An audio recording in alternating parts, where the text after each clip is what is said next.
Should be good. Can you hear me? Okay. Roll call, Mayor Pro Tem Villalobos. Here. Councilmember Bunker. Here. Councilmember Shell Allen. Oh, thanks. Okay. Councilmember McLeod Here. and Councilmember Clinton Here. and Mayor Glaze is here. Okay, so public comments. We have to do that.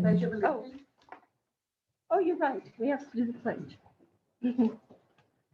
I pledge allegiance to the flag of the United States of America and to the republic for which it stands, one nation, under God, Indivisible, with liberty and justice for all. Okay. Does anybody have any public comments? I have one. Nicholas Irwin, are you here? Yes, Would you like to speak? please. Good evening. Thank you for allowing me to come out. I live here in Martindale, 715 Northwest River Road. A two-story greenhouse down across from all the donkeys. My contractor, David Wiley, is here. I am looking to put up a privacy, well, not a privacy fence, just a fence on my property that'll go across the front of my property parallel to Northwest River Road. And I'm requesting a variance for that. The current zoning laws say that it can't be higher than 3 feet. There's a number of reasons why I think that rule should be changed. One for privacy protection. I can step over a 3-foot fence. We have people park in our driveway every summer to get to the river. We have people trespass and walk directly down to the river. So for a matter of safety, I would like to request a fence higher than 3 feet. Also, there's a shooting on my street less than a quarter of a mile from the house. I would like as much safety as possible. I don't want to put up a privacy fence. I just want a bulb panel with wood trim around that to frame that out. We'll be able to see through it. It won't be an eyesore. And I hope y'all will consider granting that variance. Thank you. Thank you. And I think you're working with Sylvia on that already. Okay. Are there any other comments? No. Okay. The police report for April is attached. Harry's still out with COVID, so I don't think anyone's here who can answer any questions about that. No, but I can take questions and then relay them back and see if I can provide answers for the future meeting.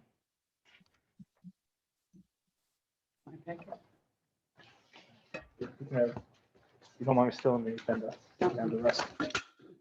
Oh.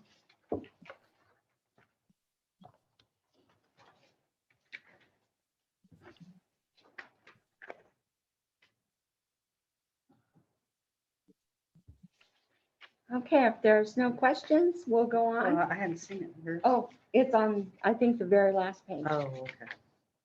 or close to the last page. Okay. Maybe Oh. it'll work better.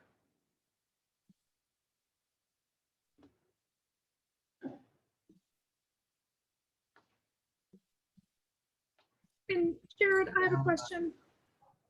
I Yes. received an email about maybe 2 hours ago that this blotter had been updated from the one, I picked up my package around 4 o'clock. So I'm just curious if I've got the updated one or not. The only update that was sent out via email was to agenda item 7B regarding Lockhart Street. There was Okay. not an updated blotter sent out. I see. Thank you for clarification. Okay. Are there any other questions? Okay, I then do- we'll go. I do have one other question. I Okay, can't see, so I'm assuming Chief is not there.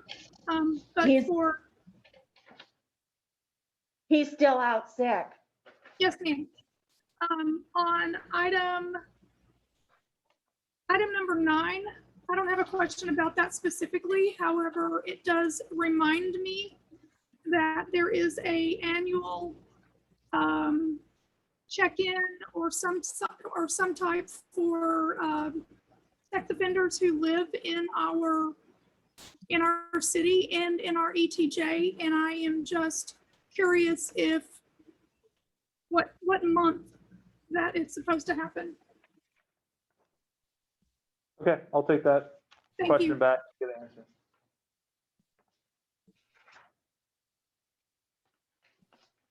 Any other questions? Okay, we're going to go on to 5A. Election of Mayor Pro Tem. And does anyone We're want not to do doing that? any reports.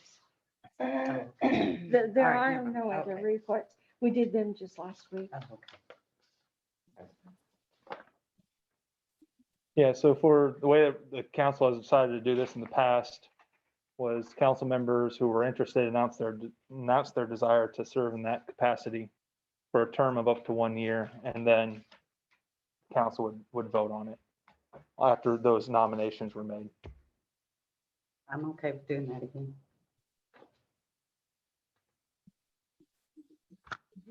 Mayor Pro Tem. No, we're doing it the way. It's we for do it. nominating Where- and then you vote them in, Yeah, yeah. you can either nominate, well. If you can nominate yourself. Interested, and then we vote amongst those people and then nominate if we wish. That's kind of the way we've done it before. Mhm. I think the way Rob did is he went around the room and he asked people if they wanted to be considered for the job.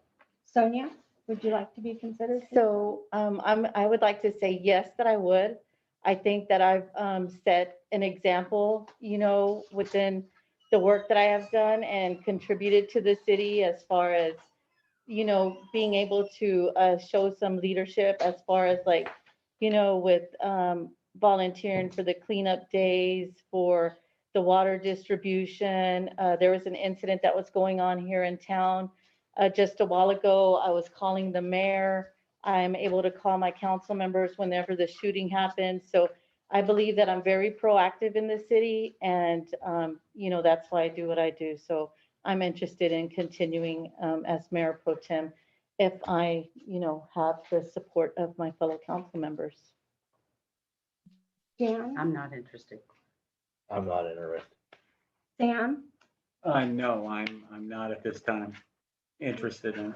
I like, Lisa, Yes, I would like to you- give my support for Sonia Villalobos to continue as Mayor Pro Tem. all right. I'd like to nominate Sonia for Mayor Pro Tem. So Jan has nominated Sonia Villalobos for Mayor Pro Tem. Is there a second? I second Is that. that, Okay, and now we All in need to favor? vote. All in favor? Would you please say aye? Aye. Aye. Aye. Lisa? yes, Yes. thank you. Aye. Okay. You are still Mayor Thank Pro you. I just want to say thank you to the council. And, I have your back, just as I know you have mine, and the city also. So thank you for all that y'all do. Good Thank job. you. Thank you Thank for you. being willing to do that. Okay, the next one is Planning and Zoning Chair and Vice Chair. So is anyone interested in being the chair of the Planning and Zoning? You know what? I might do it. I'll do it.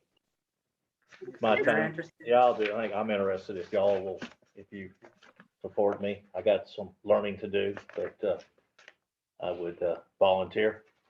Okay. I Sam, cer- are you interested? No, I'm not interested in that position. Jan? No, I'm not interested. And Lisa, are you interested? Yes, ma'am. I am certainly interested in continuing the work that has been in the works and retaining the chair of the Planning and Zoning Commission, I certainly am committed to doing that. Okay, so now we need to have an election because we have two people that are interested in being the chair of the Planning and Zoning Commission. So how do I do that? So What you do is if someone would like to make a nomination, you can recognize whoever you like. Okay. So does anybody want to No. make Yeah. a recommendation? I'd like to nominate Mike. I'd like to, even though Lisa's done a really good job, I kind of think it's time to change, for a little change to see how it works out. I know you've done a great job, Lisa, so, you know, if you end up getting nominated too, then that would be all right. Okay, so Jan has nominated Mike McLeod as the chair. Is there a second? And I second myself or not? You can't. Can you do that or not? I don't see any reason why you couldn't. You can. I'll second that. Okay, It's discussion. if there's- so now we have a nomination and a second. Is there any discussion? Well, Mike, I know you've been, assistant to Lisa the last couple of years or year. Can you tell us a little bit about? Well, I'll be honest. I mean, Lisa's been doing most of it. I'll be totally honest. She has been doing it.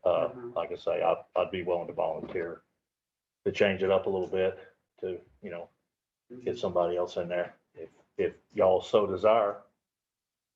And, So- and as, if I may just make a statement, please.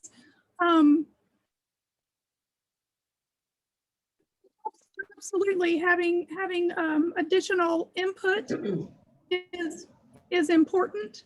And as a vice chair, Mike, being involved is certainly something that is important to do. I would love for you and I to continue to be able to work together in a more cohesive way. I do believe that is possible. I understand that what is on the table, and I'm not certain if there is also an opportunity for an additional nomination, as I was stating, I was presenting myself per se. Mhm. Lisa, if you could just kind of tell us like how much of your time, like per day or per week, actually goes to like questions, answering, emails, getting back with potential development. I mean, is it, I'm just imagining that it's almost like it's a job. It is. It is. And I will tell you that I have had to manage that time. And as our city is growing and there are more inquiries, not only within the city limits, but also in the ETJ, it very well feels like a job.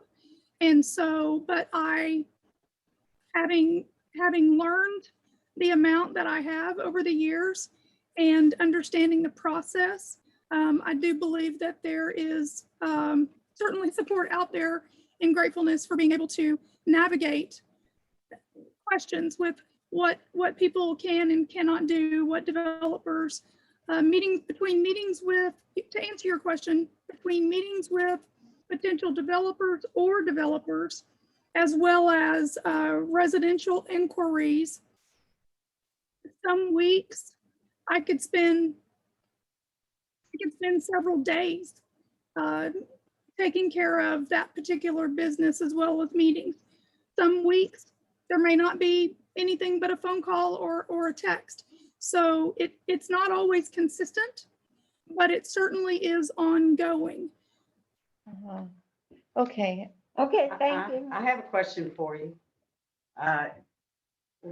Since Mike has been my vice chair and you've had meetings, have you tried to include him in any of these meetings? Yeah, she has. You have been to some? Yeah, she So has. you've actually been to some? of Well, these meetings? she's interfaced with them. Oh, okay. And then Mike, I know that, with your business experience, you have a lot of, like you were managing huge projects and, with your background. And I mean, this is something you would be willing to, donate, give your time to and, Yeah. do, yeah. Yeah. Okay. Mhm.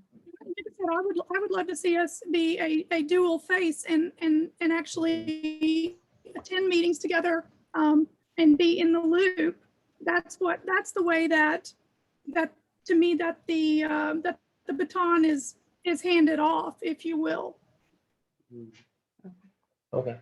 So now we have a nomination and a second. Mhm. So we would have an election, Mhm. and how would you vote? Yay. Yay? Sam? Yes. And of course you would be a yes. And Jan? Yes. Lisa? Yes or no?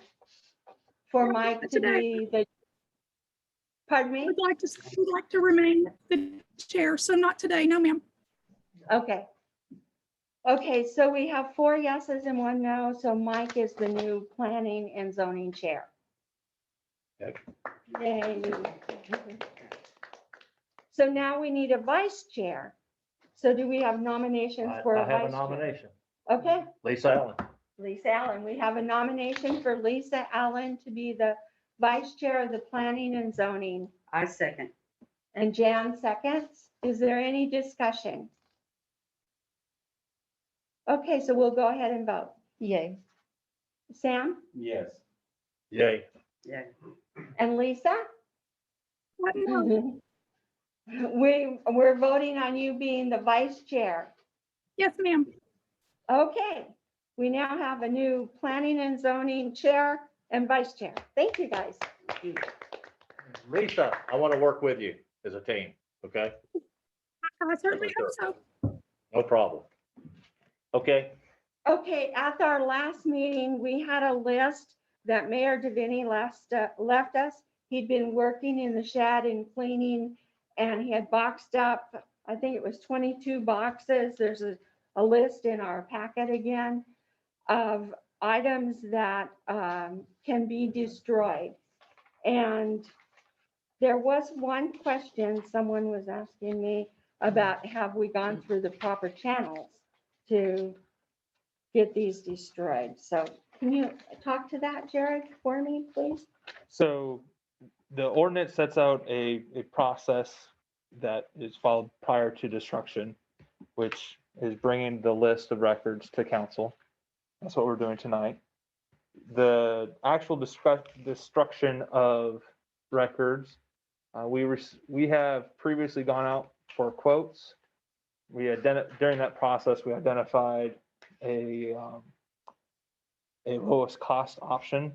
We again reached out to that company and asked for a quote for another set of records destruction, and that is within my purchasing limit authorities as the city administrator. It's under $1,000, and so I intend, once I have the approval, I intend to execute that destruction and have it scheduled for the weeks ahead. And Jan and I went out yesterday and we looked at the boxes and looked in the boxes, and we feel that everything that is being recommended was very legitimate. Wouldn't you say so, Jan? Yes. I did have a question, if either for Kent or the judge. Judge, are you online today? I don't know, he's not. Oh, he's not. Do we need to get any kind of official state approval to destroy city documents? No, there's no state agency that requires. It's simply following the process set forth under the law. And that allows, and our code of ordinances, Okay. that's correct. But there's no state agency. So there is a state agency that puts out guidelines, and we follow their guidelines for our record retention schedules. But So there's nobody at the state we got to inform. no, we just maintain, we maintain a record of that destruction. And the way we do that is we take the cover sheets that's on the box. We have a destruction date signature, and on that box, it has the information here, the document type, years covered. That way, if there's ever a question, can I see your, the invoices that you paid in 2010? Well, we have a record then that says those records were destroyed on, sometime after May 18th, 2021, and we can, To give you answer that. peace of mind, a general law municipality is allowed to do anything that is consistent with the general laws of the state of Texas and not inconsistent with the general laws of the state of Texas, hence the name general law municipality. Okay. And under the laws of the state of Texas, like Jared said, there is a records retention schedule. Right. Right. And so what we simply do is we take that and we adopt that as our own, and we follow that as our own. And there, I was more worried about court records. That's kind of why I wanted to talk to the judge. If there was something. exact same, the records retention schedule that by the state, it also incorporates and envisions municipal court records. Okay. Also, Dwayne, I have a question for you about the accounting records. I know Ruth has had QuickBooks since she was here, probably, 2013? Do we still have all of those records, and are they like backed up off-site? Yes, we Those do. kind of, Yeah. okay. So, and I don't know if we're supposed to be destroying those. I mean, the electronic records, you don't really need to, correct? electronic records fall within the same retention schedule as physical records. And so we could go through and delete them. However, the cost of storage of electronic records nowadays is very, very small. So Right. I don't there's think really that's no needed. need for us to go through that process unless I agree. we hit some sort of contractual limit and are, It's an archaic process that envisioned doing business solely on paper and allowing people to get rid of voluminous amounts of paper. Okay, all right, I got all my questions answered. I'm happy. Well, what sort of things were in the boxes then? They're mainly receipts and things. Bank for statements, Bank court statements, records, receipts, old payroll records. yeah, it's mostly accounts receivable or accounts payable statements, by and large. Things that, we looked through every Mm. box, but didn't look at every file. no, we just. But we said, yeah, these are bank statements, yeah, this is this, and, these are receipts Yeah. and, oh, these are court records. That was it. Was there So anything it didn't from, look like I'm sorry. anything that might have gotten missed or anything like that. was there anything from the FEMA buyouts back in 98? No, none of that. A lot of that stuff is permanent records or has a very lengthy retention schedule. Only question I Yeah, had. those were still high up on the. Okay, that's it for me. So we just need a motion that we can destroy these records.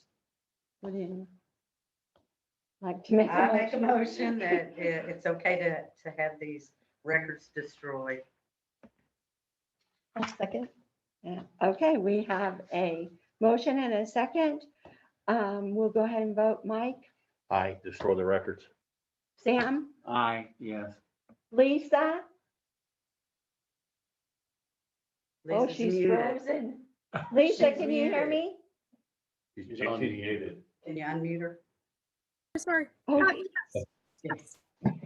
yes, okay, thank you. Okay. Now, this is, Jared's been talking about this quite a few different meetings. So I'll let you speak to the next one. But she moved. I don't know if she moved, but I don't know if she voted unless you count that as a vote. Oh, I guess I did. I did the motion, so I I. officially. All right, I'm gonna move this out of the way. All right, so as we discussed last time, we've been going over our billing issues with our solid waste and wastewater ordinances for some time. Last time we discussed this was on March 2nd.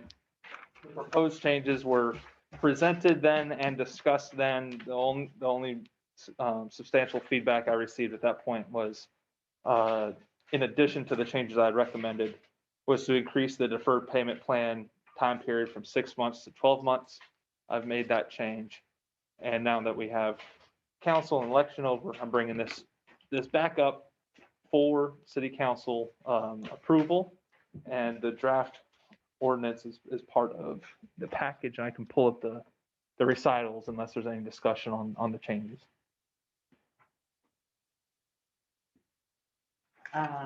Who arranges the length of the deferred payment plan? Do we have a utility clerk that would do that, or is that something that you work out? That's something I work out. So in ordinance, it's set up that the city administrator approves those plans. The utility clerks can facilitate that through, providing guidance. Here's the form that you need to fill out either electronically or on paper. And then they'll handle the staffing of that document until it gets to me. And then I'll review the information, possibly schedule a conversation with the individual, and then make the approval. Most cases, I have not received a request for deferred payment that has not been approved unless they were otherwise ineligible because they recently had one. Okay. So if you've recently had one, say within the past year, within the last 12 months, then you can't do it again. You can Correct. Do it like once. You can only once in 12 months. What, changes on any particular ordinance? No. This is you're only eligible for one deferment payment plan in a 12-month period, Once a year. essentially. Just to elaborate on that, because it is 12 months, but like say if, they were on some hardship, they would still be able to have the option to ask for hardship. Yeah, so the deferred payment plans are intended not for customer convenience, but only to address hardships and situations that, I forget the exact language that's used in the ordinance, I can pull it up, but something out of the ordinary is essentially what it is. So Okay. loss of job, changes in household income, significant changes in water usage that made their bill jump that month as the new bill went out and they aren't prepared for it, or something that is reasonable, not Right. and it's based on means. One of the requirements is that they have to be able to meet the deferred payment plan. We can't set a deferred payment plan schedule out there for somebody that doesn't have the means to fulfill those terms. And then likewise, just because, the rumor is Elon Musk is moving to the area. If Elon Musk was a customer and he wanted to have a deferred payment plan, he wouldn't be eligible in that case. Yeah. Okay, thank you. Here you go, making Elon mad before you. Welcome to Martindale. I'm scared of that man. He'll start shooting rockets off. Public record. Did we decide on the 10% versus the $10? Yeah. Yes, it's right. It's the proposed changes are for 10%. it And the compounded? average bill is No, what? it is not compounded. The 10% is only against that bill. So if you get 10% on this month's bill, after that, if you're late on that bill still, there's not any additional 10% that's added. It stays at that original 10%.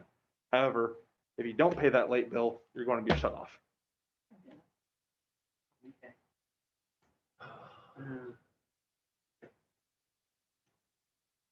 I make a motion, we approve the changes. So we actually have a draft recitals, and Ken, I don't know if you had a chance to look at these, or if we want to go ahead and sign off on this.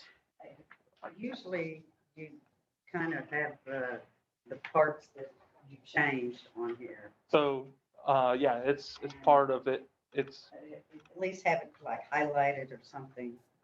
so the language that's changing is what's here. That I did it by section to keep it clean instead of doing line item by line item, but I can show you what the line items look like if you're interested.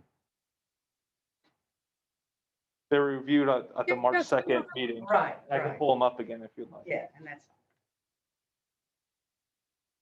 Lisa, did you have a question? No, I was just, no, ma'am. Okay. Jared, I'm fine with the form acceptance. Unless it wants to go through that. We've been through it a couple Yeah. times. right. Did you want to proceed with your motion? Why did you stop me? I wasn't sure if we needed to read the recitals for the ordinance. You can do it without reading the recital. Oh, these whereas stuff. You're Yeah, supposed to whereas read it therefore. at the top. Yes, Do you want to read it, Lisa? Did you want it read? I think for. no, I was just saying, typically the top portion is red for the record. Uh-huh. So I make a motion, I make a motion that we approve ordinance number blank, and it would be all of the highlighted bold language. What? It'd be this right here. I make a motion that we approve and then read this. Right. Oh, okay. All right. I make a motion that we approve the changes of ordinance number 2021-0518. Oh, that's not his. An ordinance of the city council of the city of Martindale, Texas, to revise chapter 50 sewage wastewater provisions and 51 solid waste recycling of the code of ordinances. I'll second. Okay, do we have any further discussion? Okay, if not, we'll go ahead and vote. Mike, I go, yes. Sam, Aye. Yes. Sonia, Jan, yes, Aye. Lisa? Yes, Okay, it's unanimous. That was a lot of work and you finally got it done. Thank you, Karen. Thank you, Yes. Jerry. It's going to benefit customers and staff, so it's a Yes. win-win all around. Okay. All right. Okay, so now then, we're gonna move to 5E, scheduling a workshop to review zoning ordinance. And so Sylvia put a little calendar in here for us. City council members, I was gonna say, do y'all want to do another Saturday? I think I prefer during the week if that'd work. I don't know. Y'all work Right. though, don't you? Yeah, Sonia works. We're off, what is it? What's Monday coming, on yeah. the 31st, Oh, Memorial Day. Memorial We don't Day. You want probably that. don't want to give up your holiday. But I'm flexible. I could do it. I could come in on my Monday, but I don't know if anybody else wants to. The only time that I'm out is I'm gonna be out in the mountains and the last week of June, so June's gonna be out for me. Okay. So this So- Saturday is probably too soon, isn't it? Don't we have to have 72 Yes. hours to post it? I could- If we do it during the week, Mike, we'd probably have to do it after 5. Could we do it any earlier than that if we did it in the week? 'Cause On Mondays, yes, On Mondays you can, yes. Oh, because you're here on Monday. but you Yeah. work. But I mean, like, I have a day I could take. okay. Whatever. Yeah. What about you, Sam? In that case, we could do it all day on Monday. If Yeah. everybody Well, else I is. mean, last time we did what, we were only in here for about 5 hours. Yeah. No, we were here about 8 hours. Oh, was it It 8? was long. It was long. Yeah, It was about It was like 8 to 5. So or- if you pick a Monday, 9 to I'll 5 come in. or I'll take something. off on that Monday. They're fine. Lisa, how are you on Yeah, Mondays? ask. I can do a Monday. But you, Okay, which I Monday? think I can do 8 hours on a Monday. The 31st is a holiday. The 7th? or the 24th. Well, the next city council is the 8th, so I'd rather. It's on the not 1st. back to back. It's on the 1st. Oh, it is on the first? Yeah, Oh, May- yeah, that's June right. 1st. And What then about that if we one- did June 7th? That works. Yeah. That works for me. Okay, what time? 9, 9:30, 10. Y'all don't want me here for that. I don't think we'll need you now.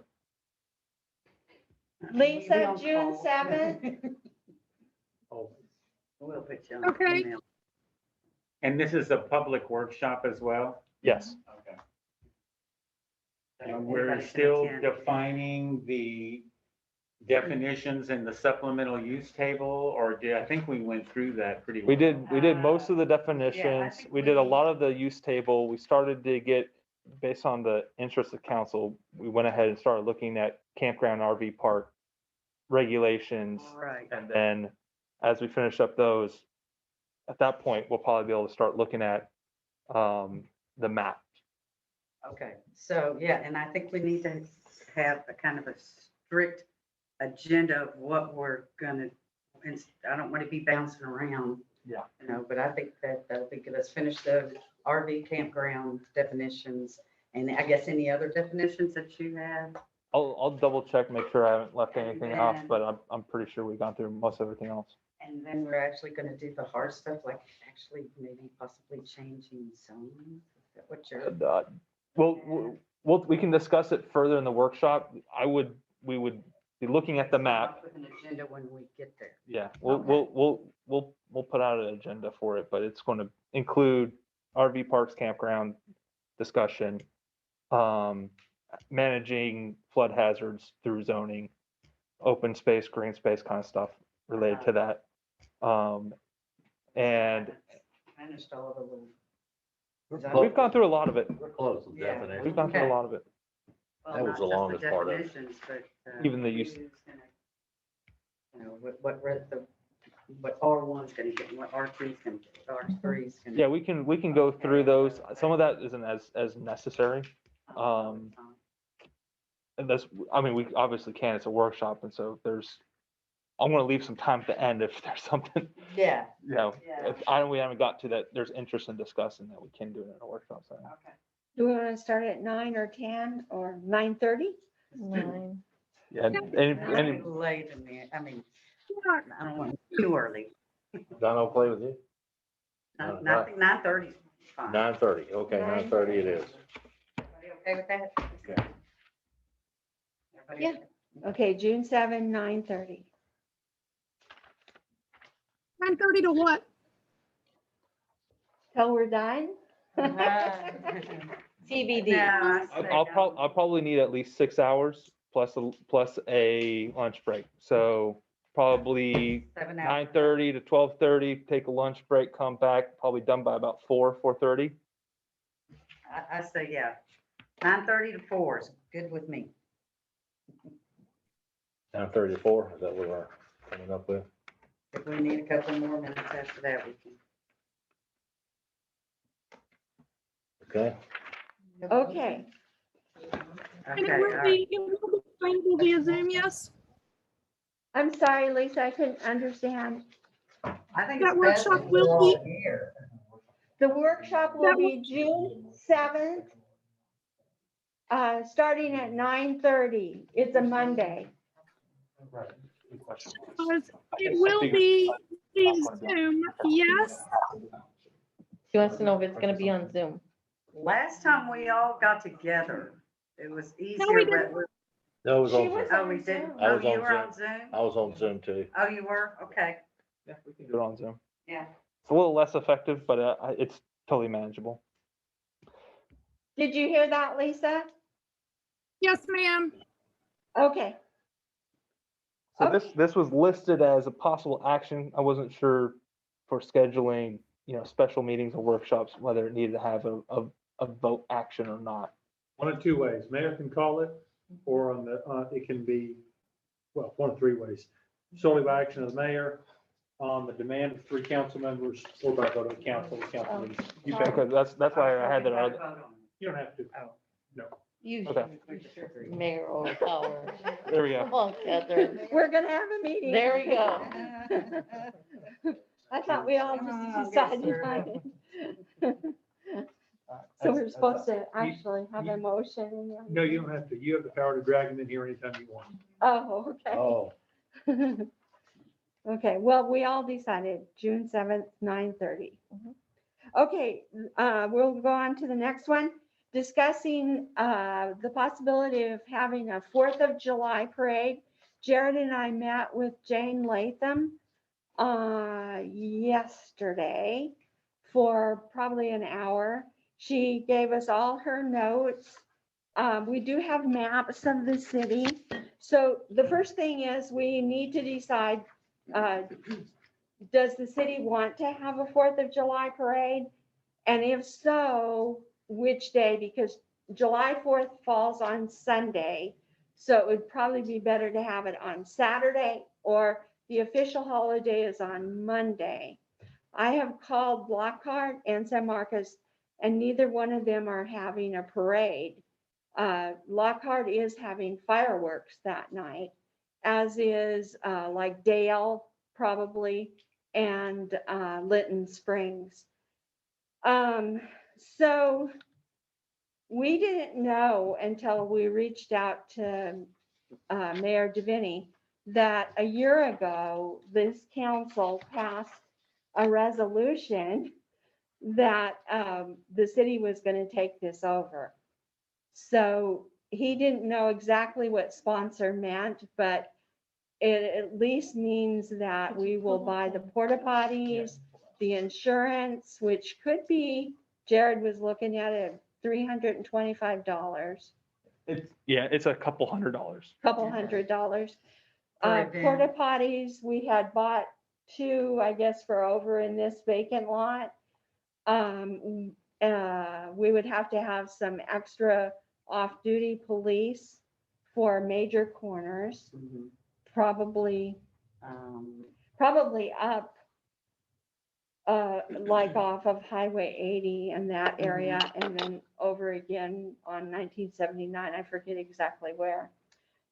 Well, how did Jane Latham organize this? Did she get, I mean, how do you get the people in the parade? But I know at first anybody could be in it, Right. but it looks like now they've gotten more standard people that come each year.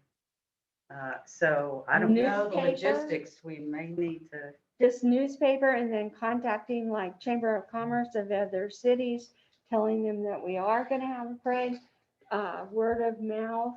no, but I mean, who, about the people that are coming in the parade? Parade, yeah, I that's mean, how we are there reach them. invitations that we send out to people, and, or you just announce it and let people? You just announce it. And you build it and they will come? We suggested That's how that. they kind of did it. Yeah, Oh, it that's is? how and they will Okay. come. And they It's put out some signs, put it in the newspaper, and They people will show come. up. Yes. Okay, We were suggesting that we might want to have people actually register, so we know, get an idea of how many. yeah, but then, yeah, I say, let's, Keep it small town. I agree. Let's keep it, you know, I mean, if it's not broke, you know, let's don't fix it. You know, if it's, Didn't we talk about using some of that hotel tax funds for doing something with the? So, yeah, there was a discussion about using hotel tax funds for this. It wasn't, having a resolution could build upon that argument for possibly using them. The key for the use of hotel tax funds is it drives overnight stays in some way.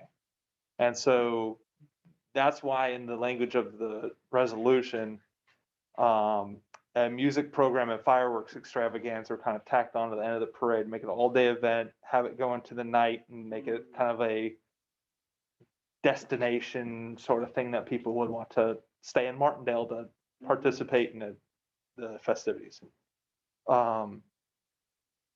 At this stage, 6 weeks out, Yeah. it would be a little difficult to put all that I together. don't know if we should take that chance, but, and do we have any funds if we wanted to do So something? So the individual cost of items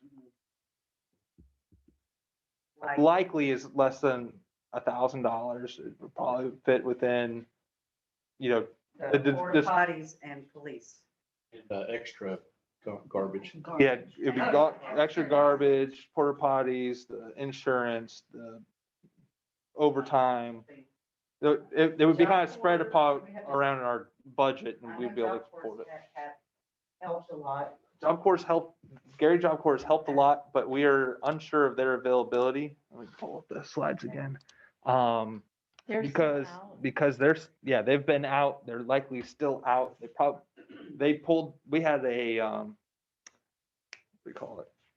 Intern helping us out here in the office in February, in early March, and they pulled him back, and so they have not been available to support. And so there's a number of issues, getting the publication and advertisements out, the equipment and supplies, particularly, and getting volunteers, and then we're gonna have to eventually decide on a parade route. So there's a lot to do. It's feasible to be done, but we're not gonna have the same infrastructure or infrastructure in terms of people, and experience that they bring to put this thing on. Again, it's not hard to line people up and said, walk that way. But it's all the other, making sure that, have people driving through the parade, making sure we have enough people on the roads, handling pedestrian, I'm willing crossings to and work things. on this. What's that? I'm willing to work on all that. There we go. But see, I just want to make a clarification. So whenever I read the ordinance, it says that we will sponsor. It doesn't actually state that we are going to take over all of the planning and organizing whenever I read that. So it's just like whenever it says that we're sponsoring, that just means like if the library or if Miss Latham or whoever wants to do it, we're not organizing it as a city, from the parking to the safety to the, everything. There's other organizing entities that are taking care of this, but we as a city, are sponsoring that. We're gonna help you with the porta potties. We're gonna help you with doing whatever. We like this endeavor. We're gonna do it, but that doesn't mean that we're planning offer it. Our services. Yes. Okay, gotcha. But they're not willing to do it. I mean, they can't. Just James understanding. said they can't. So then Yeah. like if I just want to state that if you set that type of precedence, like we're gonna do that, then we're gonna have to do that for the Christmas tree lighting. And if, This resolution cannot and it will not ever establish a precedent, because this council, as with any council, can rescind, modify, add to any resolution. A resolution is merely an expression of a council's wishes and desires, but it has no binding lasting effect. And the other thing is, one council cannot bind a future council to spend a certain amount of money in the future. So, bottom line is, this is merely an expression of the wishes of the prior council, and that's fine. And if the mayor wants to do it as the chief executive officer of the city, she can, and then this council can determine if it wants to invest any amount of money in that, and so what it wants to invest. And maybe add something for 2022, we can call for volunteers. Have little forms that people who might want to help. And then use our- Let's be clear. Volunteers will be needed regardless, Right.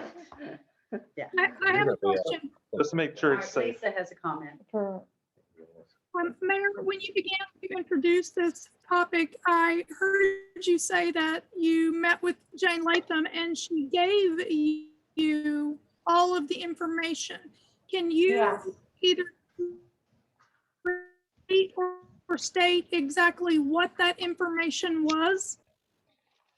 How they did the event was one thing, that they had changed the route in 2019, and it did cause some confusion. The way they used safety vests, how they had 2 golf carts, just basically just how they went about putting on the event. That they put the people with horses in the Catholic church parking lot. Of course, we'd have to get their permission to do that. Jane said we could use their vacant lot that's next to the post office for staging, like she had done before. So just basically just putting out the trash cans, putting out the porta potties, that we had to buy insurance and, you know, all the nuts and bolts of how to do it. And then I also remember that even when the Latham family was taking care of it, there would be vendors. And so that needs to be brought out and reminded for anyone who would like to sell their wares or what have you, that they have to, I believe, get a permit from the city. Well, I think at this late date, we'd have to decide. I think we'd like to maybe have our restaurant and our store get the business this time, since we're so late and we're so close, instead of soliciting any vendors. I mean, we can't probably stop anybody. I wasn't talking about soliciting them. I was talking about they will come. Anybody who is set up before will potentially do it again. I just wanted to bring it to your attention. And I think from my aspect, I would like to know, what is the emergency route if there was an emergency to happen and emergency vehicles had to come into town? Where would the parking take place because of all of the parking issues that happened last time? Is there a plan as far as the route, the emergency route, and the parking that people would be taking? I know you said there would be extra officers that we would hire to work at the different points, but would they be traffic control also? They would not be necessarily traffic control. Gary, There's a lot of things. One of the things we I was also use a group of Gary Job Corps. But they're not going to be available. They're not available. So one of the things that we were There used kicking to around be. in that, Go ahead.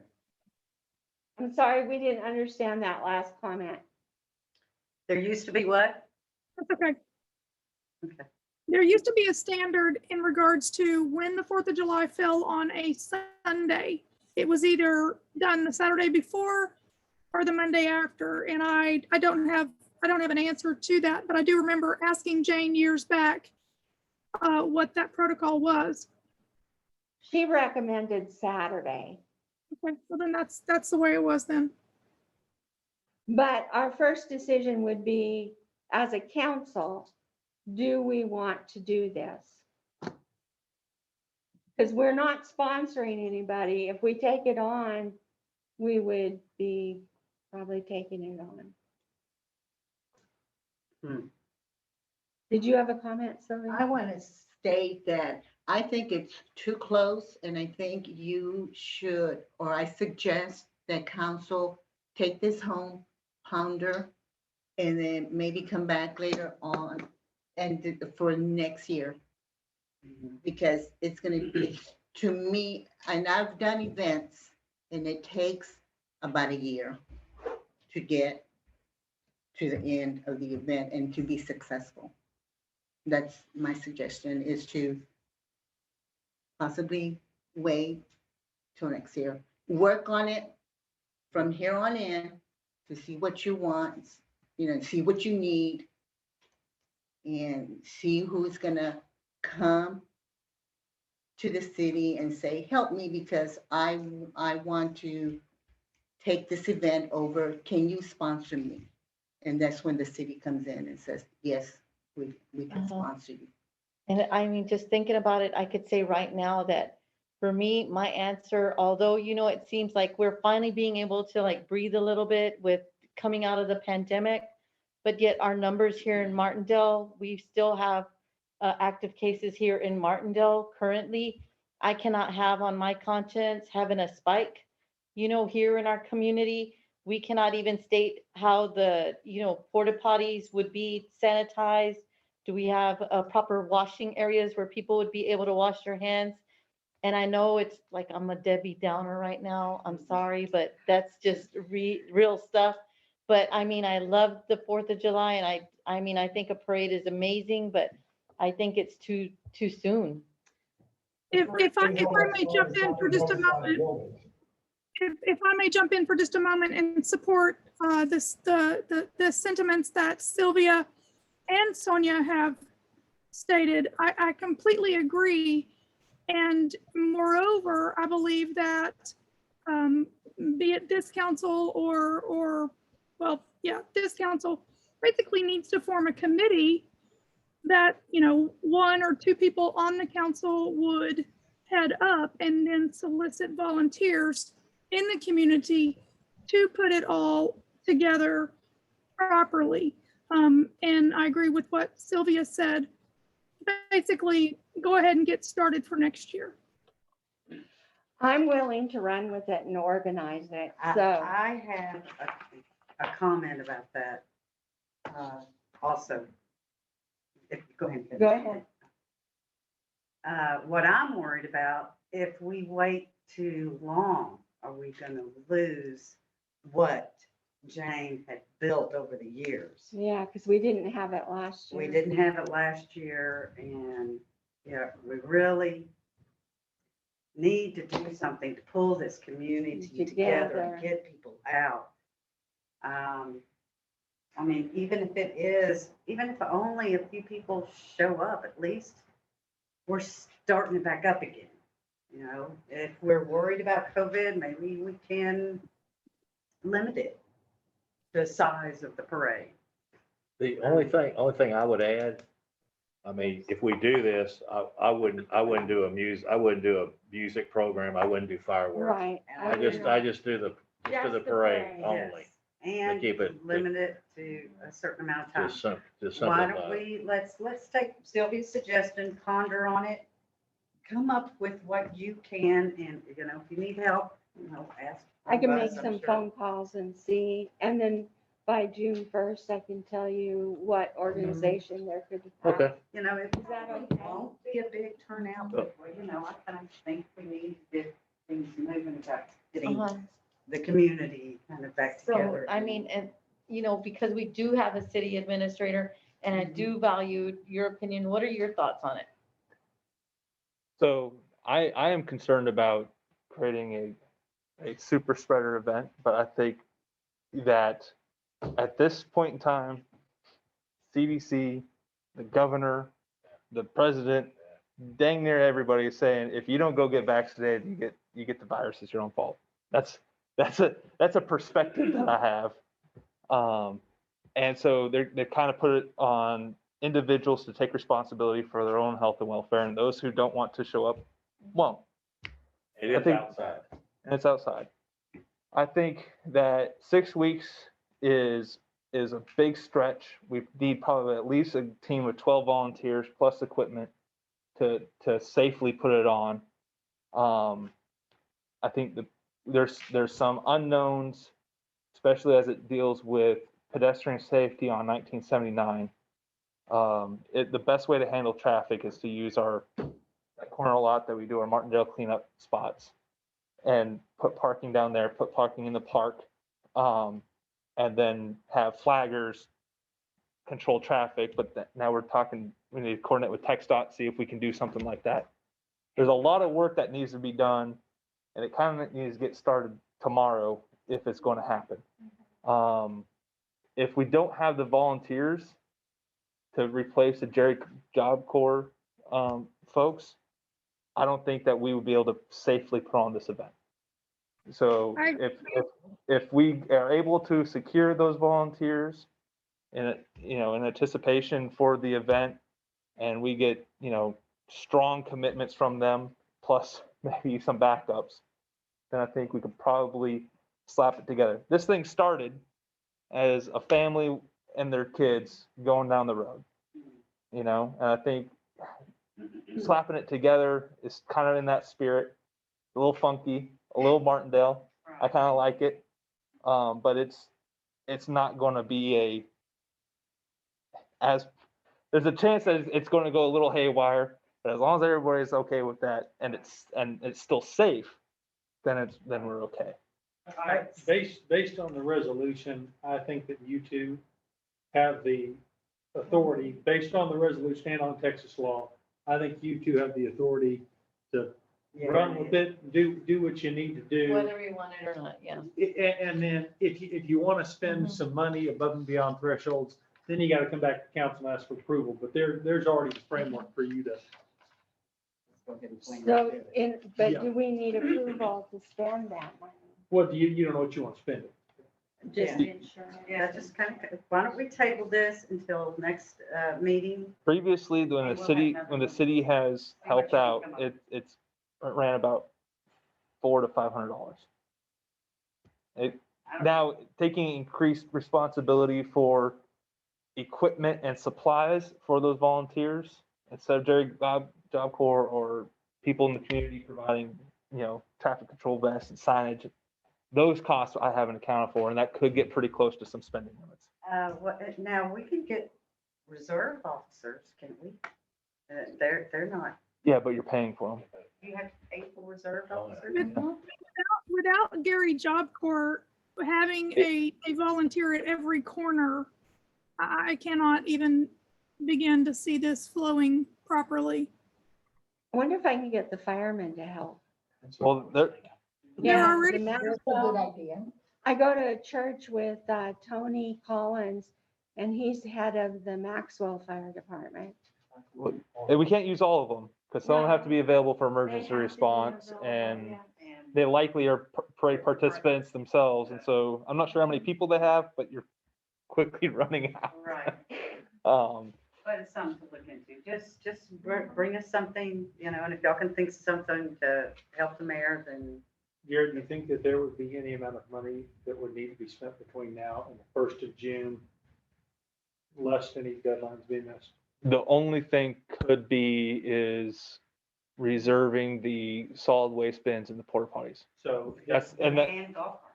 And Well, advertisement? and advertisement, we could probably do immediately after June 1st and won't get probably as wide, but so then what I would say. it's the TDS stuff. Yeah, so what I would say is you probably want to get some baseline, if you want to proceed, you probably want some baseline amount of money to ask for tonight, so that you've got that properly.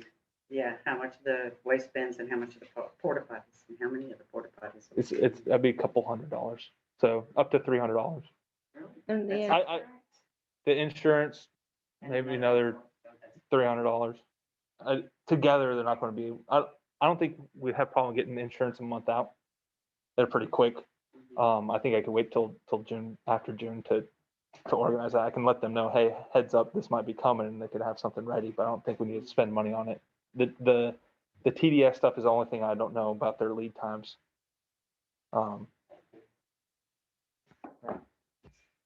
Okay, so where are we at on this? Just come up with, see what you come up with and let us know if Uh-huh. You got enough if volunteers? you've got enough volunteers and But I if think it's a like go if or it's no something go. you want to do, you have all the authority Yeah. to move forward.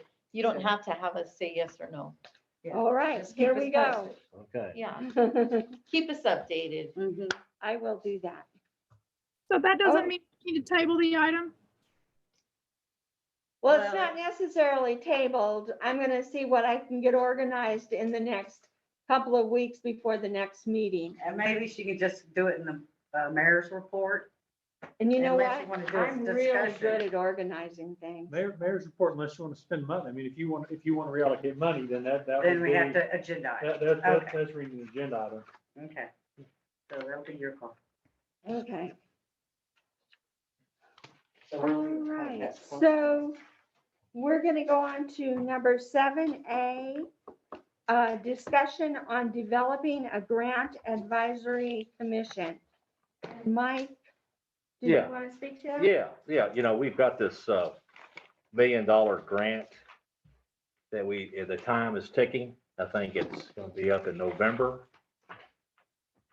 And the problem I have been in touch with the grant writer Judy Langford and other people, the way I understand how these buyouts work is that they're mailed, this packet's mailed to the individual.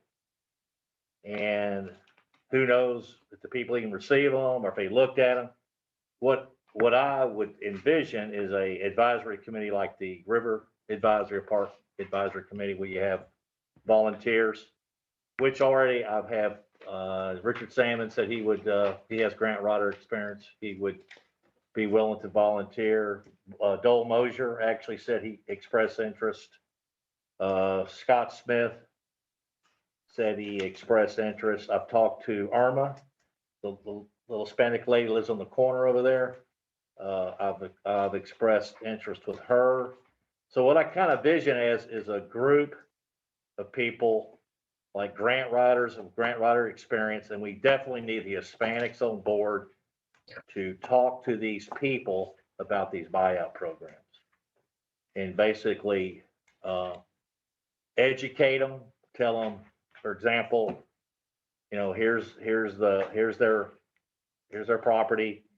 You know, you're paying X amount in property taxes.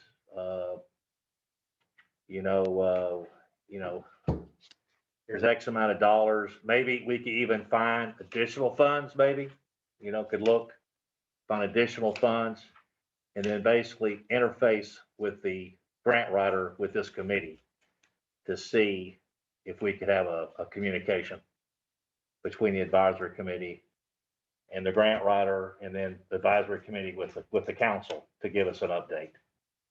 All right. Because the thing is, to me, like, for example, there's that, the old Doc Cochran place.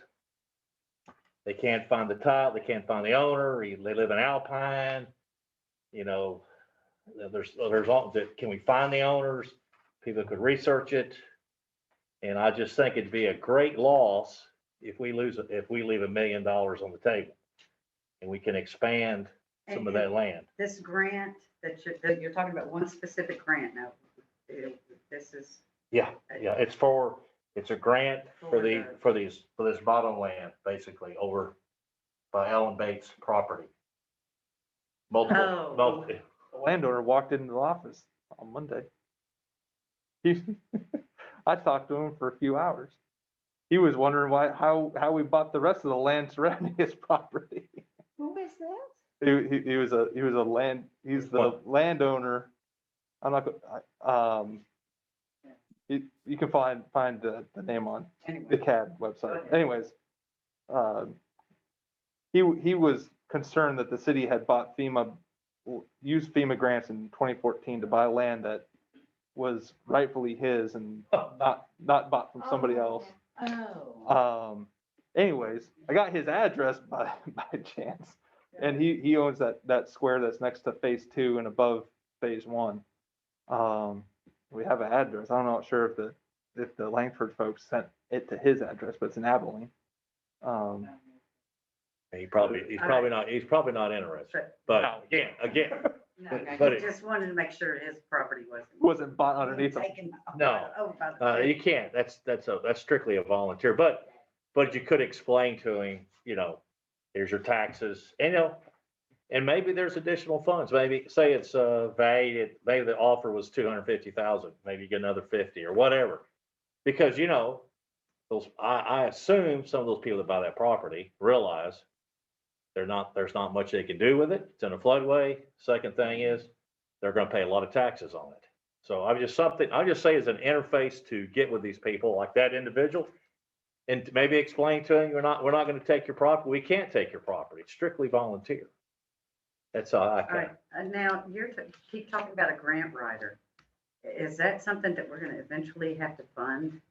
Well, there is a grant writer in Caldwell County. They have a grant Oh, writer, I and see. there's Judy Langford.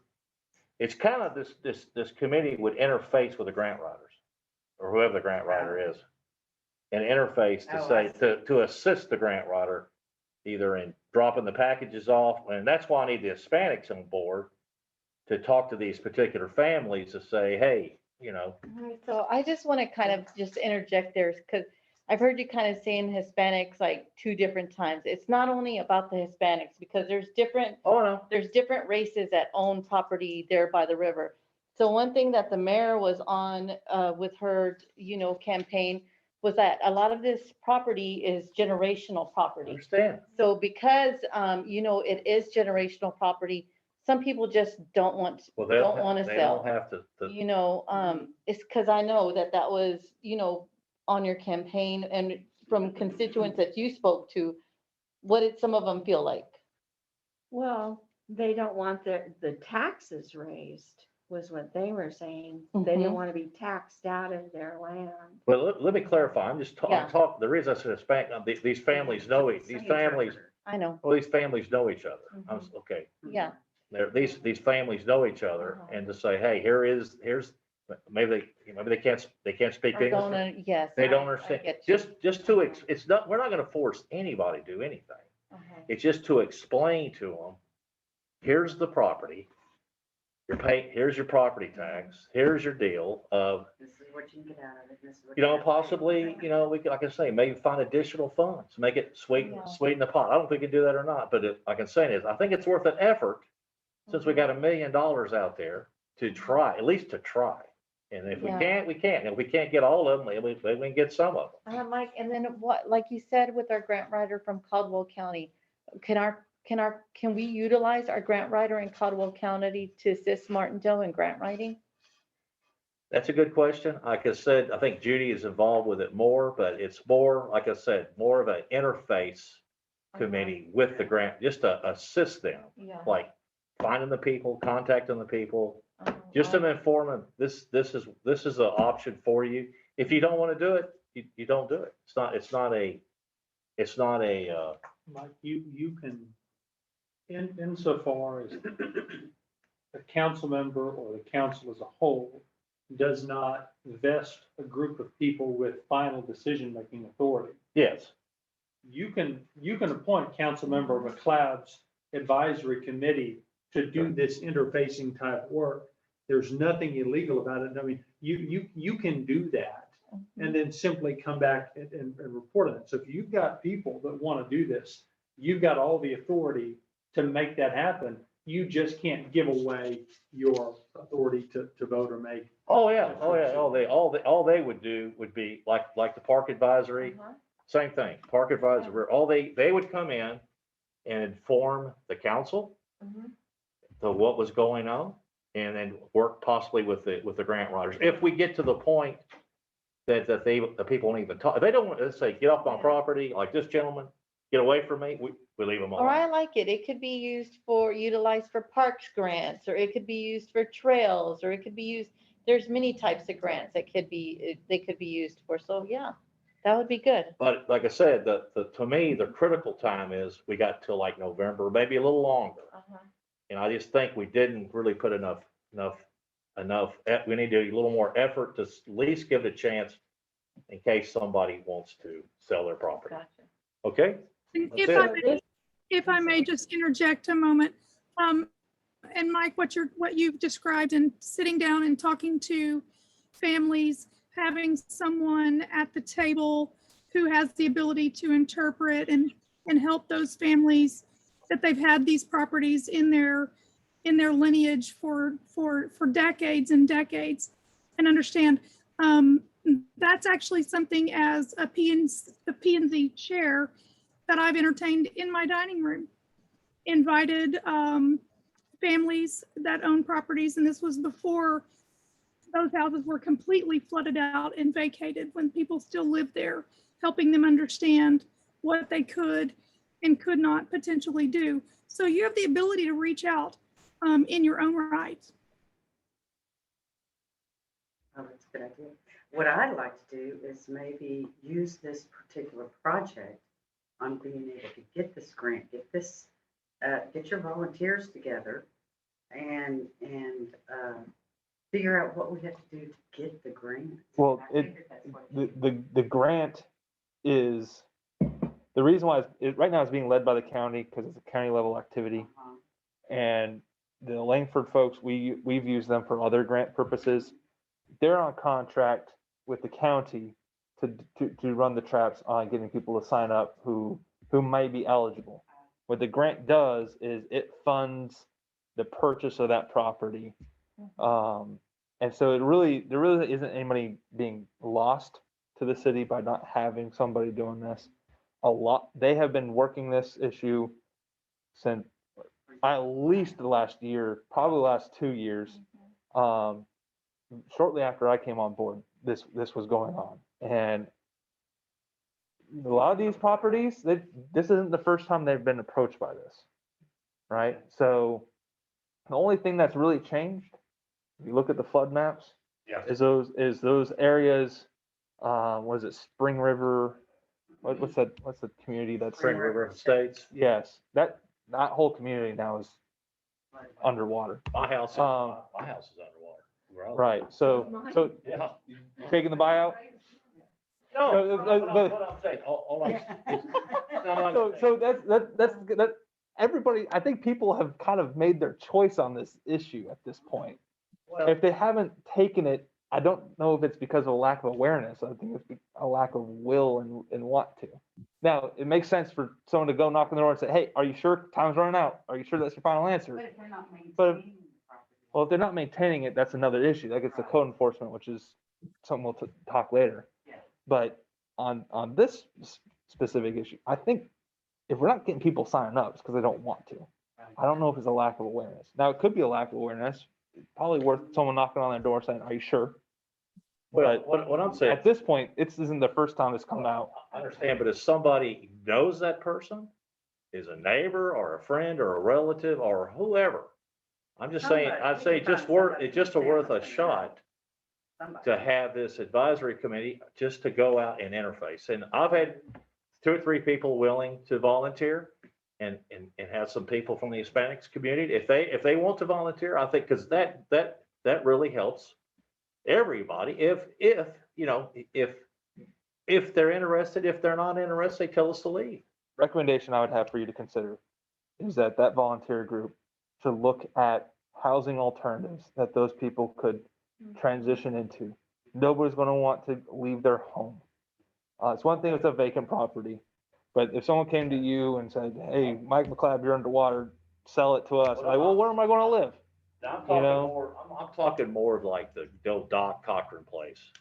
The place there's no structures on it. Mhm. But you made The structures issue, talk with the county, because if there's not a structure, it may not be eligible for a buyout. well, I've been told though, if there's photographs of an existing structure that was there many years ago. See, that's what I'm saying. I've been There's told too many that. questions. Well, I'm saying that's why you need a committee to interface with these people. And I say, maybe if they don't want to do it, they don't have to do it. We can't do eminent domain on them. But I think it's worth a shot. If we got volunteers like the Parker or like I said, at first I voted against the River Advisory Committee. I was wrong. Yeah. That's a really good committee because they can bring things up about the river or the parks and they can come in and interface with us. Would this be a standing committee? I mean, what- Or is it just one, or is this just an issue that you're, an issue, whether looks we like it get would a be. resolution to, A to, standing committee. I did not see that. so, yeah, he wants a resolution for a new committee. Yeah. And I'm just, This is probably Rita Heads? The Rita Heads? I feel like this is really a council issue. It came in That's- kind of late. Asking for Yeah, you can- volunteers give it to who me are, later. go ahead, Lisa, I'm listening. thank you. I feel like this is really a council issue, and Mike, if this is something that is truly, in your wheelhouse, I recommend reach out and be that interface that you are looking for. Finding volunteers, ensuring that they are on the same page with what the council is looking for is a bit of a feat, in my personal opinion. It's just an advisory committee. That's all it is. Alright. They advise us. That's all. Get it, but you're talking about having this committee go and knock on doors and talk to property owners. I feel like, Well, who are it's- that is a council issue. No, it's about assisting the grant writers. Assisting the grant writers. How can they help with with that. I don't see the big deal about having go ahead. So is the purpose of the grant advisory committee to essentially advise any grant writer on potential FEMA buyouts? Or Or any grant. any, well, like, there's the $1 million grant of the selected properties. Okay. That's what we would probably focus on first and see. Because I had a guy call me, a year and a half ago. He wanted to sell his property. Okay. I gave him a number. I never heard anything else. That's when you'd have an advisory committee interfacing, because to help, really just to assist the grant writers. And, I mean, and they, like I said, again, they would report to us as a council and say, I've contacted X person, they're not interested. They said, get off my property, or with the grant writer. So when you create a standing committee and pass an ordinance that actually incorporates that standing committee into the code of ordinances, the council then creates another group of people that has a clearly defined job. And if the city wants to perpetually appoint people to a committee to determine if there are good and viable grants that the city can apply for, I suppose it can do that, but that would be much broader. Oh, I agree with that. Grants in general. Yeah, so what would need to be crafted is, because it looks like you've got the draft here of the document that would effectively approve the ordinance, but there's no proposed ordinance attached. So I just use the Yeah. River Advisory Committee as a template. It's all I use to verbiage. But yeah, we could add to it whatever we want to what I would recommend would be, I mean, either we can either spend the time crafting the ordinance, or in the alternative, if you want to present a resolution appointing certain people to go on ahead and start doing this work, I think that would work equally as well. Because again, this council can appoint committees, you can appoint committees, and it doesn't necessarily need to be by ordinance. We can in a much simpler manner draft a resolution and have it approved, creating. I would like to have a committee because, for example, I talked to, I think I was talking to Richard, like fire department. Okay. They're getting grants out the kazoo. Yeah. I mean, I think we got people out there really pushing it. We could find out more grants for us. I mean, I think I'd be a very viable committee to have if we can get, I mean, just for not just for this buyout, but for grants in general. I mean, there's a lot of grants out there and people are willing to volunteer. I mean, Dole Mosier, Richard Salmon, even Ross down the street. He said he'd be interested. And Arma, if she's interested, or whoever's interested, I think if we can get some grant money, I think if we can get people to assist us, well, I don't see the big deal. Just have an advisory. It's just an advisory. Do you have a problem putting together by resolution? If I can help you with it? Whatever you want to do. I'm flexible. Yeah, let's start out with the resolution, and why don't you start a meeting? Do we have to have a resolution for him to call a meeting? No, You call a meeting, get all your volunteers together, have them fill out a little. I was kinda- And come I up was- with an agenda. I was kind of looking like how the River Advisory and the Park Advisory. Committee Right, did. but let that- it evolve to that, because it took a Well, wait, while. no. I mean, basically that's what Sonia did with the River Advisory Committee. You formed a committee. We asked for applicants, It took a while. It took a while. It was a long time. but still we could start the process. Mhm. Uh-huh. That's how I kind of. Well, deadline, that process is close to a year. start on this project. No, I'd be willing to come to one of the meetings. Now, let's get the ball rolling, and then, So it's one, I think what, and if we get some success on it, then boy. yeah, community organizing on this issue of FEMA buyouts can take place. However, the longer term, all grants, identifying the requirements, the timelines associated, competitiveness, assessing them, kind of do a market capture, business intelligence type of function for the city, I think would be valuable, but that, we'd really have to spend some time thinking about the duties, responsibilities, authorities, the jurisdictional collaboration between the river, the parks and zoning and everything else. Mike, what I'm saying is passing an ordinance to create a permanent standing committee is going to be a 3-month task. Getting a resolution passed to appoint people that you're recommending to a committee to start working right now on something On a in- specific project. on a specific project, that can be done on July 1. So June 1. it's June 1, I'm sorry. It's a matter of drafting a resolution to say, hey, this council wants you to start doing this right now. And in the interim, then we're going to create the concept of the permanent standing committee. Okay. I say get it started. You don't have to wait for the resolution. Yeah. Because this is Well, it's a good project to work on. It's something that needs to be worked on. And I mean, it's nice. I'm, like on some different boards and at monthly meetings, it's nice to see what grants have been applied for, how many have been awarded, how many were denied. Seeing that monthly, it's really amazing to see the work in progress and the people, the volunteers that are dedicated to grants. That's some work. Yeah. That's why grant writers charge an enormous amount. So we have citizens willing to do it. We've got a for free. couple of them. We got a Yeah. couple of them. Okay, well, let's do, what do you think the best approach? Can I work with Mike on that? Sure. All right. Okay, Yeah. got it. Okay, Let's talk. okay, We'll get a resolution drafted before the next meeting. okay. Okay.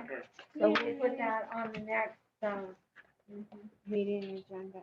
And like I say, Jared, I just cut and pasted this. I was just, I threw that together. Yeah, that works. We probably need to put on a future agenda Yeah. item discussing the framework of an actual grant committee. So that you come back and report on what it would look like as a long-term standing committee, more in the vein of what Sonia presented on the river. Yeah, it's a little more complicated. I agree.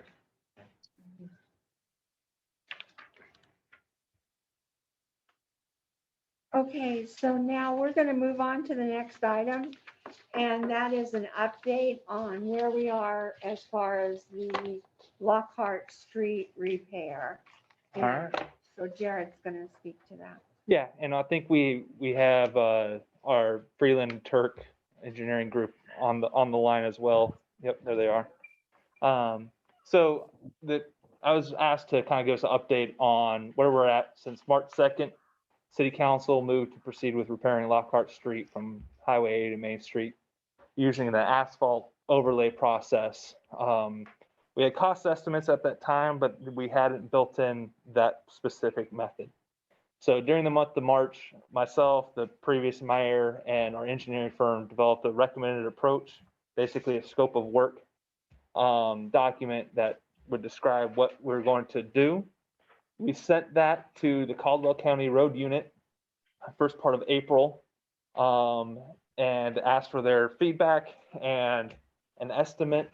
They let us know a week or two later that they were unable to construct the desired overlay because it essentially required a hot mix asphalt, and they do not have a laydown machine or milling machine to do that work. And so their recommendation at that point was, you know what, city, just go off and bid it out on your own. Leave us out of it. So- Well, Well, hold on, I'm not finished yet. So at that point, we talked about, all right, developing a RFQ package and said, well, let's maybe break this up. Let's see about creating a request for quotes package that would include just the preparing of the pavement prior to possibly the county coming in with the asphalt layment that they can do, which is a cold mix asphalt. It's just tomato. I'm sure there's some engineering differences. Chip seal versus a hot mix type D. There's a small difference there, but the gravel looks different. The road's made out of different things. So later in April 28th, we received a updated construction cost estimates for the work that included what it would look like to possibly build it all the way out. And then I had some clarifying questions, and we went back to the county and said, okay, what would be your estimate to do the work that you can do for your overlay? And so we got those costs today, just a few hours ago, hence the late update. Otherwise, if we had not already set the agenda, this likely would be a discussion in action, but because it was a discussion only when we put it on the agenda, I'm just letting you know what's going on, and then we'll likely take action at the next meeting. So the next steps will be to decide on a way forward. This next slide, How much is the county gonna charge for the overlay? the, The whole thing? yeah, so on the next slide, it has the comparisons. On the bottom left, you'll see the county portion. The county do an open bid to do the road repairs, and then for the county to do a replacement overlay. And I'm going to move this so we can all see the bottom numbers. There we go. Oops. Here we go. So the total cost of the project working with the county is estimated to be at $162,000.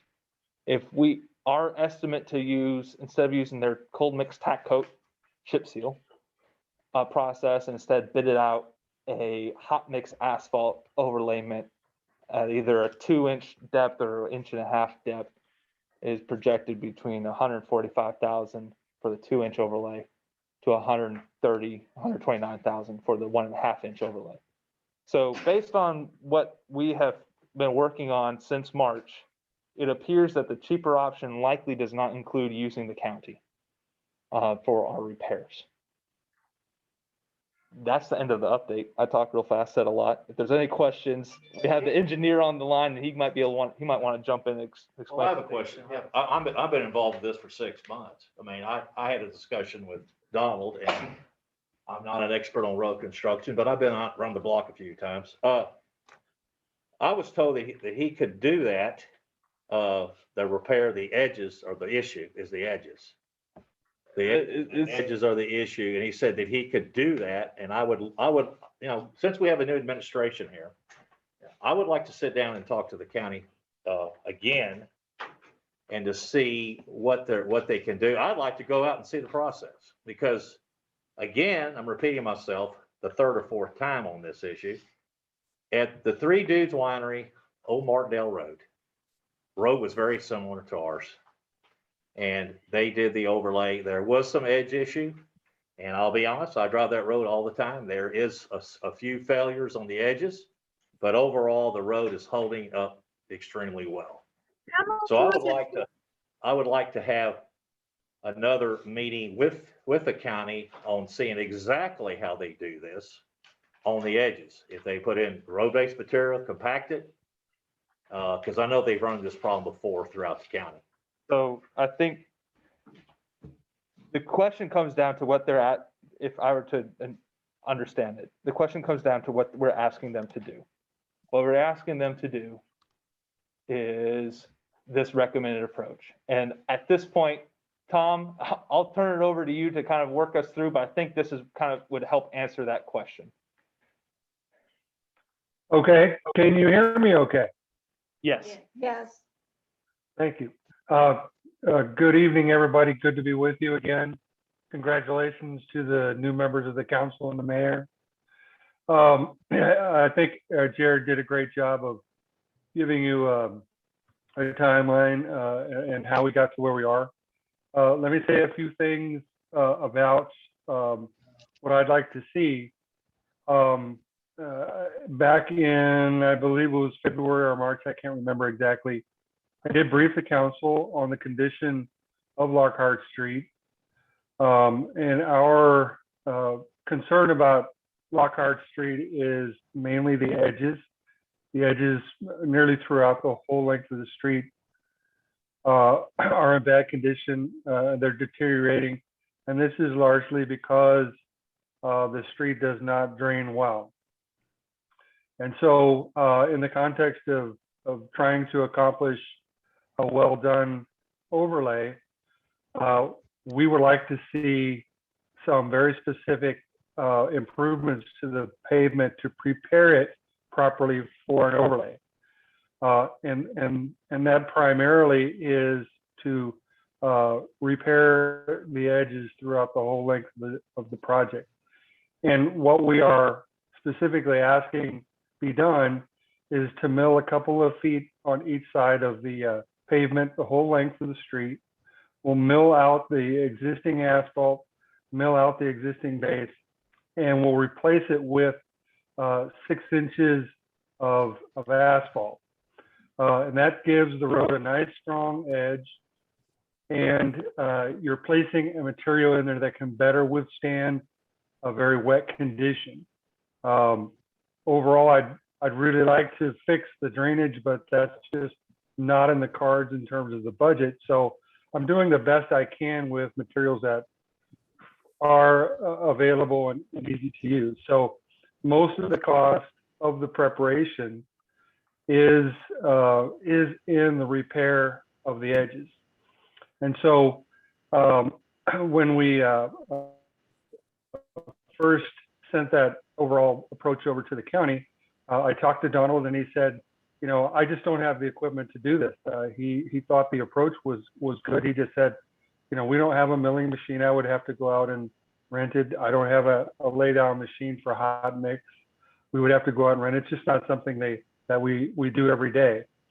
So we took that information back and we repackaged it and said to the county, well, if we come in and do all the pavement preparation and you came in behind us and placed the final asphalt, all those, what we're asking you to do is within your capability, how much would that cost? And that's the cost information that we just received. And just to break down their estimate, they're doing 2 major things. One, they're putting down what's called a chip seal first. And that's just a layer of oil and a layer of rock. And this accomplishes 2 things. One, it seals the existing pavement.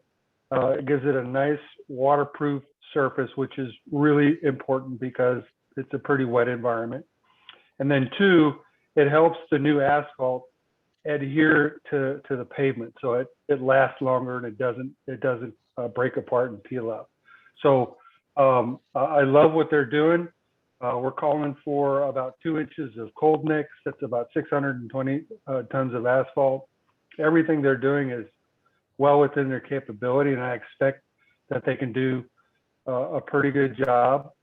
And so when you add the cost of the pavement preparation that the city of Martindale would presumably do, and you add the cost of the county work, the chip seal and the cold mix overlay, you got about $160 some odd dollars in total cost.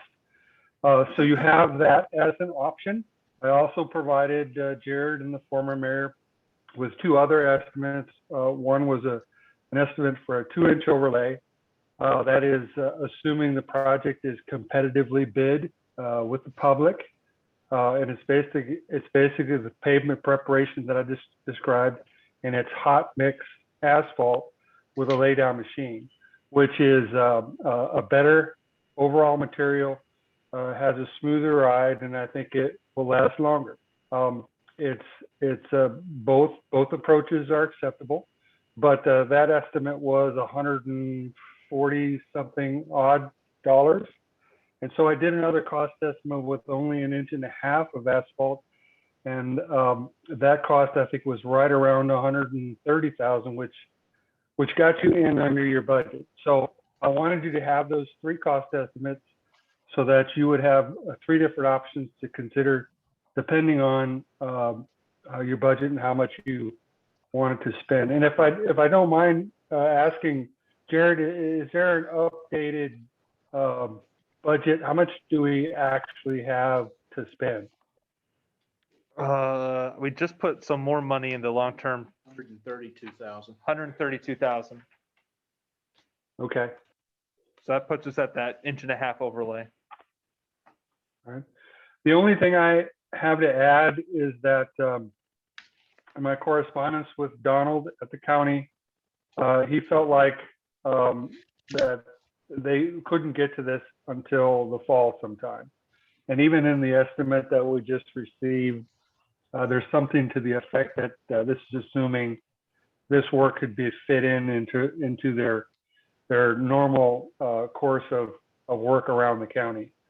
And I think if you kind of read between the lines, they're saying if we have time to do this, we will.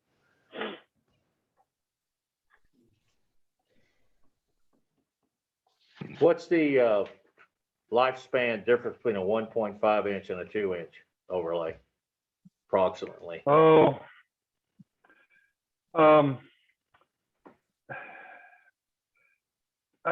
it's not necessarily that a 2 inch will last more years than an inch and a half.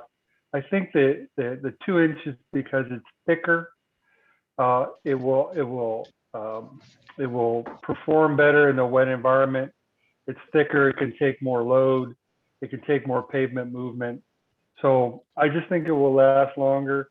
If I had to put a number on it, it's probably 2, 3, maybe 5 years longer than an inch and a half. Now, if they were doing a chip seal maintenance program, like, they just did it on 1979, Guadalupe County. That would help our roads last longer if we did a maintenance program, right? Like that chip seal. A chip seal is a very common maintenance activity. Its primary purpose is to restore a wearing course on the pavement, so you have better friction.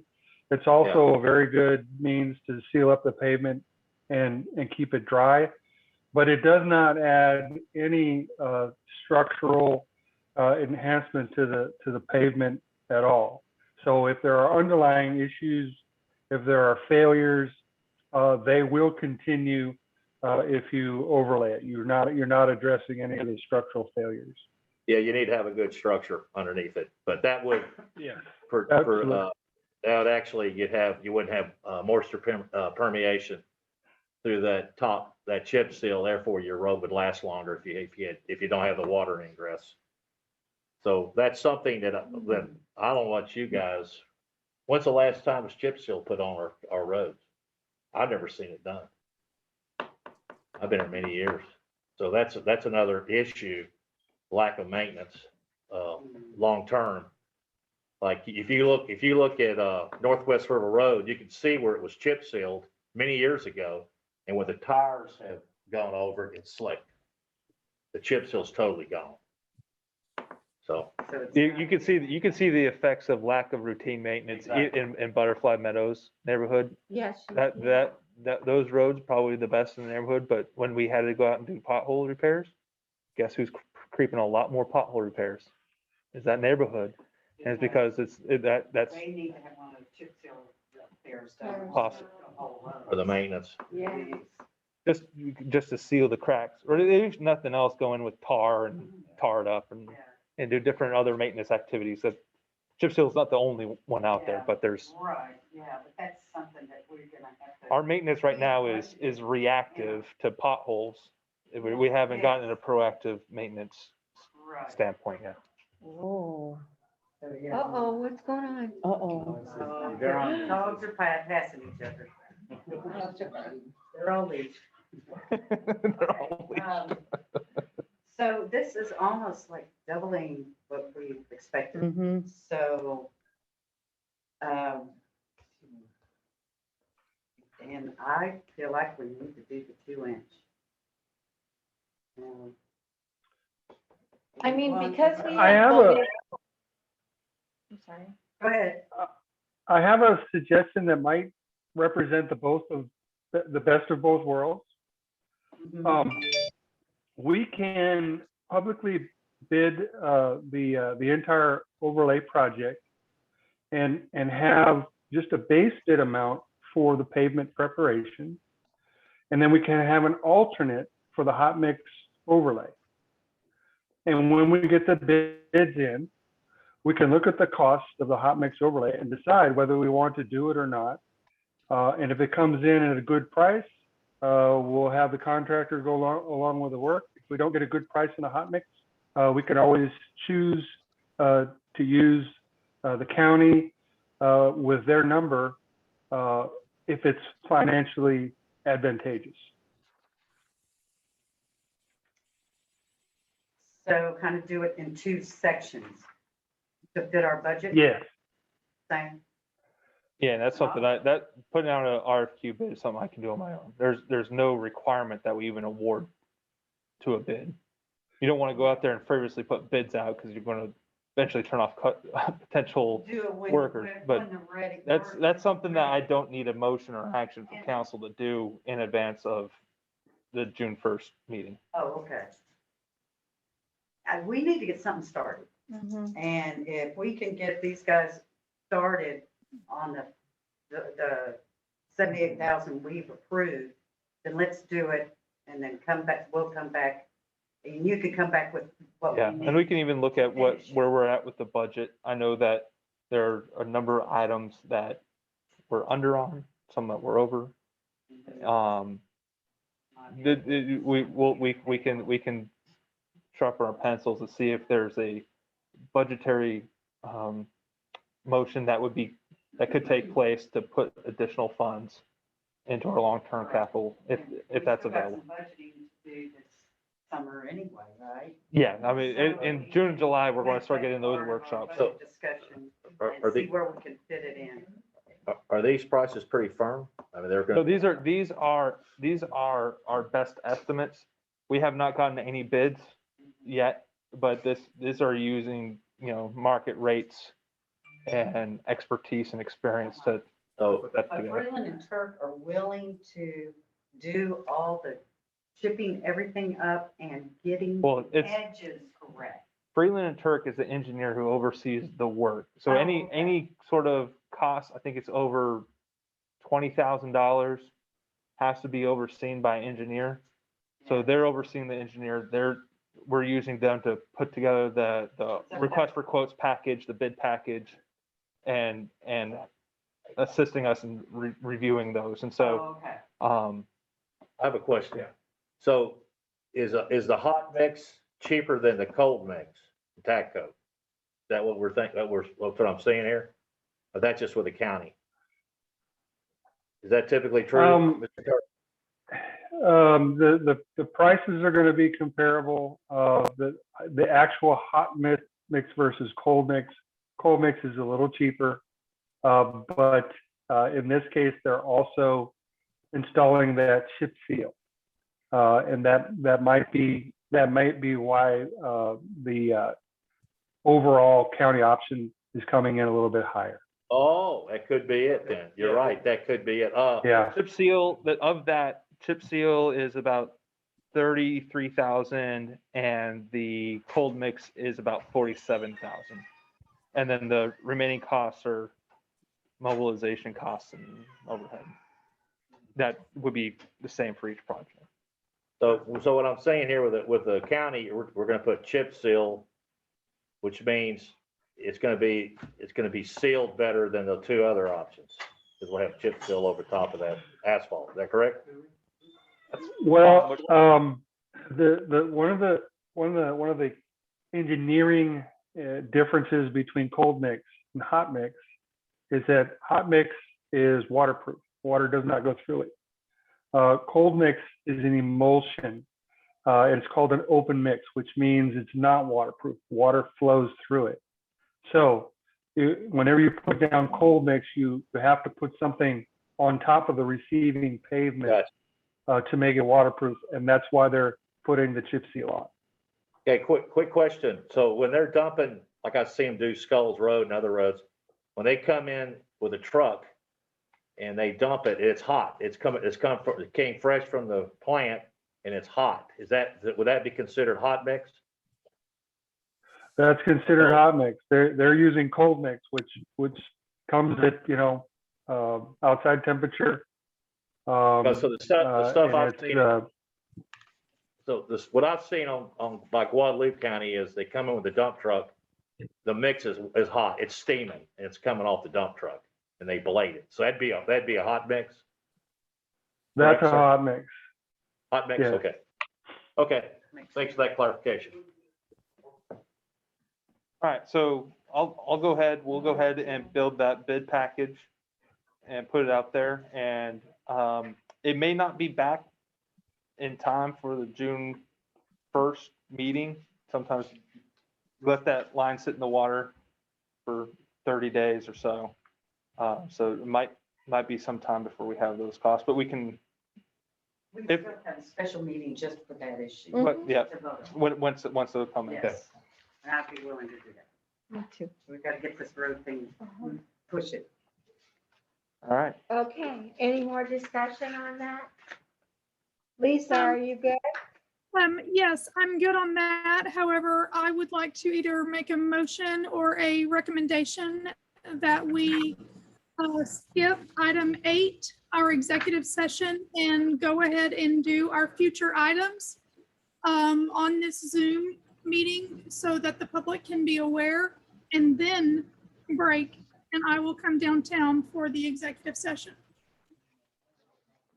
That sounds good. All right with me? Real quick, after executive session, we still have to open up into a public session. That public session will not be on Zoom, but people are able to come here to City Hall for that public portion at that time. Right, but we will have already. Future agenda items.